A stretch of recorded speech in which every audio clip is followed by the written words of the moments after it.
Copy আলু সেদ্ধ করতে দিয়েছি, ঝোল করে নেব। মাছগুলো ভেজে নেব। মাছ ভাজা হয়ে গেছে, তুলে নিচ্ছি।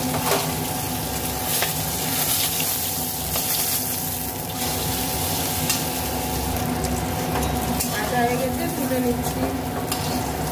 1 চামচ আদা বাটা, এখানে আছে লঙ্কা, জিরে, ধনে, হলুদ 1 চামচ করে।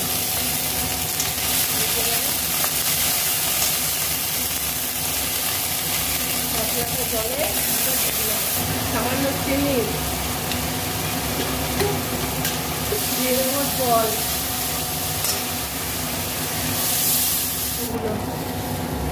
আলু, ওলকপি, মাছ দিয়ে ঝোল।